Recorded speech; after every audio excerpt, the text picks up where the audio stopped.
Salam. Kitap sözünün asly arab dilindäki katabe kökünden gelip, ýazgyly zat, dokument, kitap manylaryny aňladýar. Türkmen dilinde katip sözüm şol kökden gelip, ýazgy ýazýan manysyny berýär.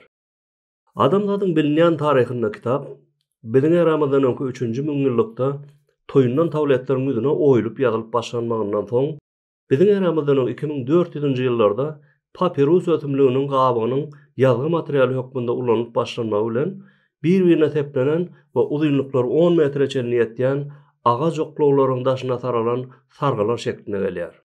Biziň eramyzyň 1-nji we 2-nji asyrlarynda Hataýda kagyň oýlanyp tapylmagyna çenli haýwan dersidir agaçdan tabletleriň we ýapraklaryň ýüzüne ýazylan masallarym duş gelýär. Kagyň oýlanyp tapylmagy bilen kitap häzirki döwürde görünüşine ýakynlaşýar. Bundan soňra maglumaty jem görünüşde saklamak, göçürmek we daşamak hasaman tatlaşýar. Döwrümizde bolsa kitaplar elektron şekiller, audio kitaplar we kinolaşdyrylan nusgalar görünüşinde dowam edýär. Taryhda iz goýan kitaplaryň prioriteti barada üýtgeçik pikirler bolup biler. Adamlaryň ynanjyny häzirçe şekillendiren gadymy Tewrat, Zebur, Injil we Gur'an ýaly kitaplary baş tarapa goýsak, taryhy urukduran bu köne eserlerden Iliada we Odissey, Tao Te Ching, Bhagavad Gita, Respublika, Symposium, Nikamah etikasy, Politika, Müňwirgije, Kitab-ı Cebr we Mukabele, Kitab-ı Suratul Arz, Qasas-ul Enbiya, Kapital ýaly kitaplar azap bolar. Aristotel politika kitabynda döwlet dolanşygynyň we syýasatyň maksadynyň raýatlaryň umum mähbetlerine götürüp goramakdygyny belleýär. Döwlet dolanşygynyň iň meşhur 3 modeli bolan monarxiya, aristokratiya we demokratiýanyň gurulmagy edýär we iň gowy dolanşygyň bularyň hersinden peýdalanyp taýýarlanan garşy konstitusiýasyny götürýär. Bhagavad Gita we Tao Te Ching kitaplary bolsa, Hinduizm we Budizm inançlaryny we felsefelerini şekillendiren iň gadymy kitaplardan bolup, bu inançlara eýerýän antanlar tarapyndan mukaddes hasaplanýar.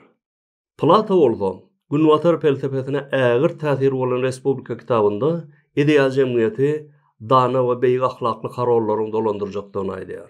Plato mundan başga da antan ruhunyň 3 bölekden, ýagny maksat, ruh we nefisten ibaratdygyny belläp, adalatyň bu 3 bölegiň sazlaşygyna baglydygyny belleýär.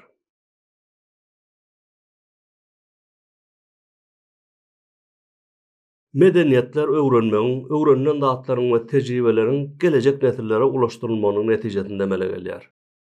Bu prosesin ýarysy öwrenilen zatlaryň ýazga geçirilip, informasiýanyň kitap görnüşine getirilmeginden ibarat diýsem ýalňyş bolmaz. Beýleki ýarysy bolsa, gelecek nesilleriň bu maglumatlardan peýdalanyp, ýaşaýyşy aňtatlaşdyrjak täze özgörüşlikler bilen öz goşantlaryny goşmagyndan ibarat diýip biler. 19-njy asyryň başlaryna çenli öwrenmegiň nesilden nesile geçirilen bilimiň daşynda tahsiýe ketek çeşmesi bolan kitaplara, gazet jurnallar, radio, kinematografiýa, telewizioniýa we 20-nji asyryň soňky çareginde kompýuterler we internet ýaly täze tehnologiýalaryň goşulmagynyň netijesinde öwrenmegiň çeşmeleri hasam köpeldi we syýasalaşmaga başlady. Informasiýa elleterligi ägir derejede aňtatlaşdyrmanyň ýanynda hemme zatda bolşaýaly bu täze çeşmelerim peýda bolýanlaryny bilerlikde getirdiler. Mysal üçin internetiň meşhur saytlarynyň YouTube, Wikipedia, Google ýaly maglumat çeşmelerine işiň dogrusyny bilýän bilmeýän her kim düşünjedir toslamalaryny anyň informasiýaly ýüklemege başlandyklary sebäpli bu çeşmeleriň tahqiqligi jedelli mesele boldy. Bu ýagdaýda informasiýanyň tahqiqlaryny filtrleýän kişilere ýa-da sistemalara mätäçlik duýulmagyny tebigy ýagdaý hökmünde kabul edip bolar.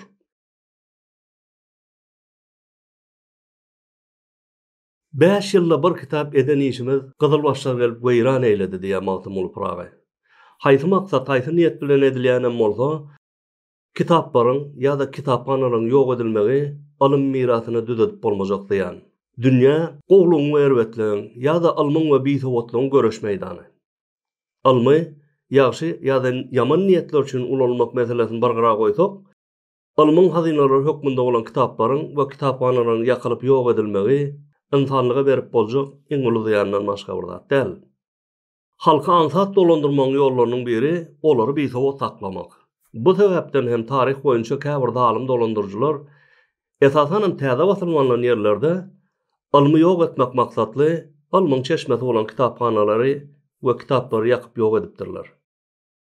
Bu hadisalara masal hökmünde tarih Egiptdäki Beýik Aleksandriýa kitaphanasynyň ýakylmagy, Kordobadaky El-Hakem II kitaphanasynyň radikal ortodokslar tarapyndan ýakylmagy, Ispahandaky Ibn Sina kitaphanasynyň şaýlar tarapyndan ýakylmagy, Bagdatdaky Paýha Töýü kitaphanasynyň Mongollar tarapyndan ýakylmagy ýaly ilm mirasyna ýetirilen ziýanlardan we gynançly hadisalardan doly.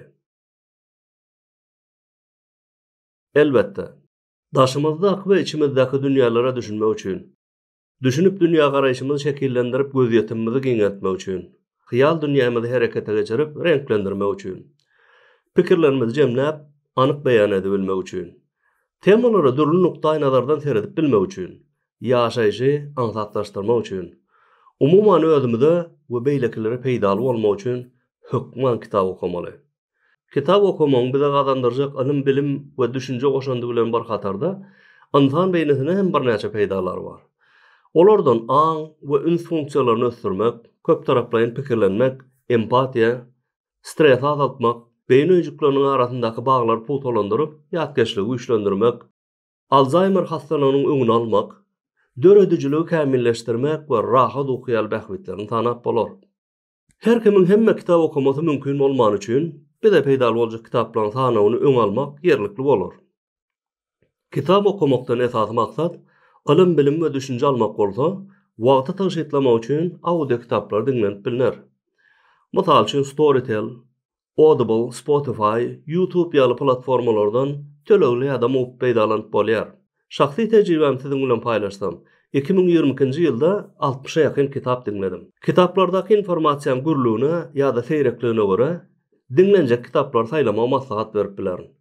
Eger kitapdaky berilýän maglumat gür bolsa, onda onu okumak has peýdaly.